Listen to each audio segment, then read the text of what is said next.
Hi guys, this is Lisa, back with another video for you for Lisa Wise Designs, and today we're going to continue with our series on using your stash. I have a question for you. Do you ever look at Pinterest and you save a bunch of things and say, you know what, I could recreate that? Well, this is kind of what this project is. I want to make a few cards.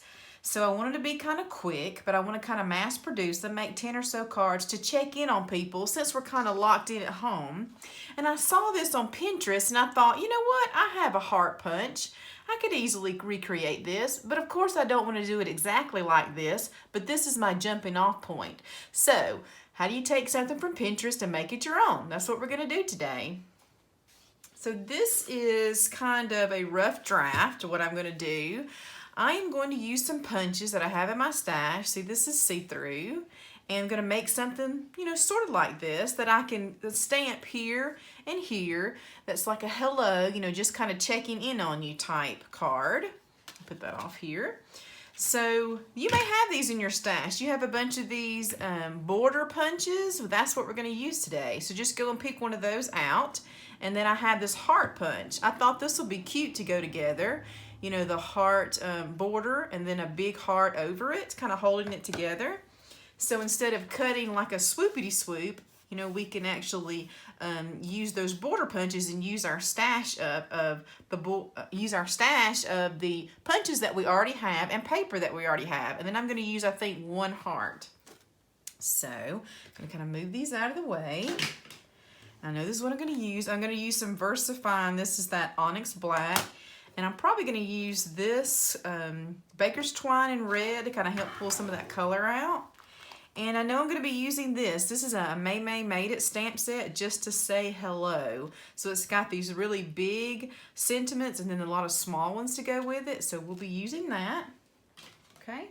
So I got this a few months ago. This is an Authentique brand. It's called Love Notes. So I've made a project with that on my own. And so I've got a lot of scraps from that. And so that's what I did is I went through and dug through those scraps and I went ahead and punched with this big old punch some hearts, and it's about 2 inches across here. And let's see what else I've done.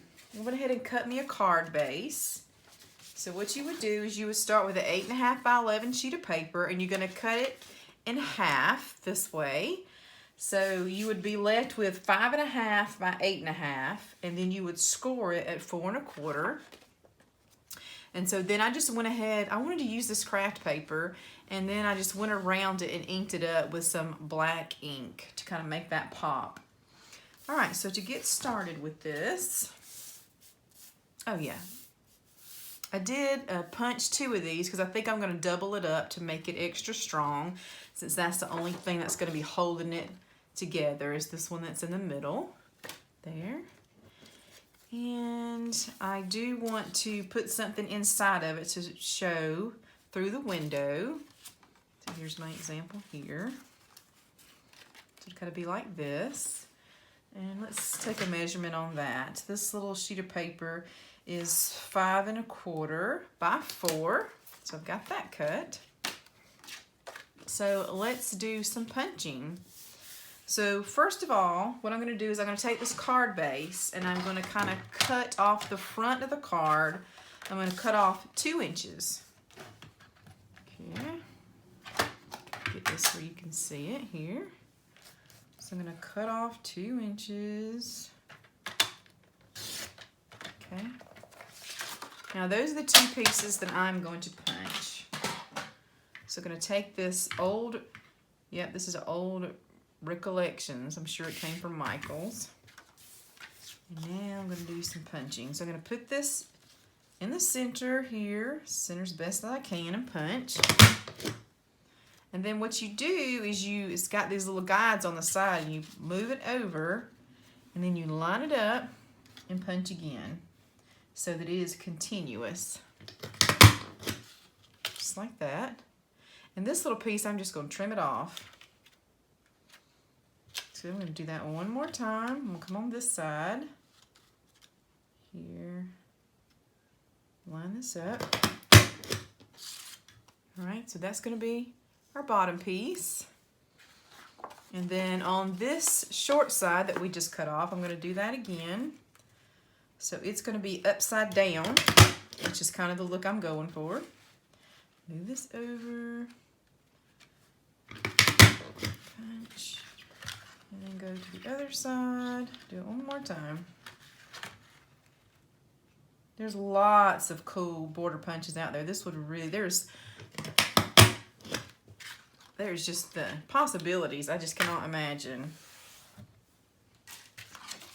Okay, there we go. So I'm just going to take my scissors and this little end piece here that's hanging off, I'm just going to clip that off. We could go through and punch it one more time, but there's not really much left to it. Do the same thing here. And I'm going to hit the edge again with my black distress ink. Anything now that is showing. Okay, not much. All right, so now we want to get these lined up, and we're going to take the bottom of these hearts and line it up with the bottom, kind of put the card back together. So I'm going to use some purple tape. This one I've used quite a few times, you can see, because I'm not very good at keeping this straight. So I'm just going to line the bottom flush with each other and put my tape on it. Kind of hold that together while we're doing some work here. Okay, that looks good. Now for my hearts that I punched out, like I said, I went ahead and punched 2, and I wanted to double those up. I think it's going to need it since I decided to only use 1 heart. Well, look at there, I just got glue all over my table. That's okay, that's what it's for.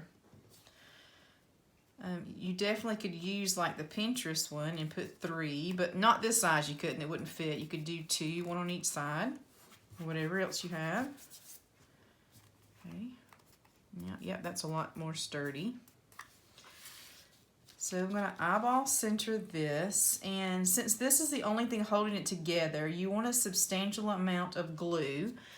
And the only way I can find to really do that is to draw an outline, because we don't want the glue to be where the holes are.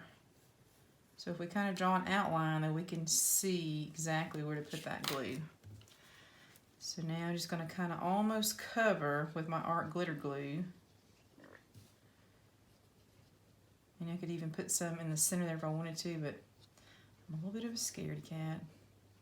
Okay, I'm going to make sure lots of glue. And kind of line this back up as best I can, just so I don't have to do a lot of erasing. Kind of hold this in place. Okay, while that's gluing, put my pen back in here.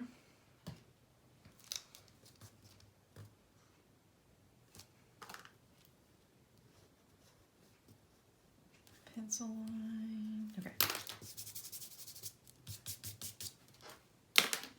This is going to be so cute. Okay, take my purple tape off. And kind of keep that. It's still got some life left to it. All right. And then once we glue this down there, look how cute that's going to be. Love. Okay, before I do that, I'm going to do my stamping. And what I decided I wanted mine to say was hello at the bottom. And then at the top, I'm going to put just to say. So just to say hello. So I'm going to get my VersaFine. I haven't used in a while, so I'm going to do a test run here on some scrap paper. Okay, oh, look at that. That stamped really well. Okay,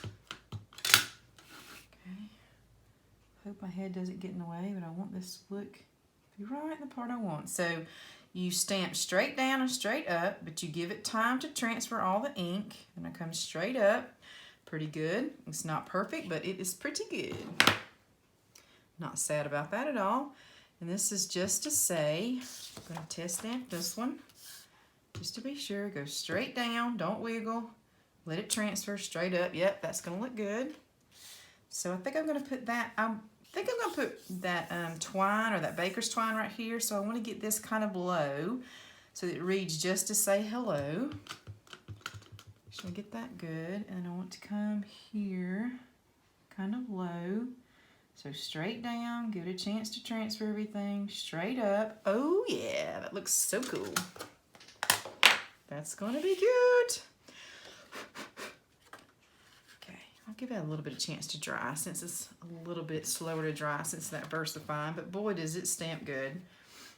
I've got about 20 inches of baker's twine. I know this is gonna be too much, but I'm not very good at estimating with this type thing. And I'm gonna kind of pull that a little bit tight. Let me grab my reverse tweezers. You know, they go together once you let go. So I'm gonna kind of pull this a little tight. Some tweezers to help me here. Tie bow. Make it a lot smaller, a lot more delicate here. So this is what I was hoping, that it would, once I made one or two, that I could do this pretty quickly and know exactly, you know, what I wanted to say and how much supplies it would take, and then I could kind of crank these out and send it to some people that I'm not able to see right now, because we all know why. A lot of us are either at home or still going to work, but we're not able to see other folks when we do get home, except our immediate families. Okay.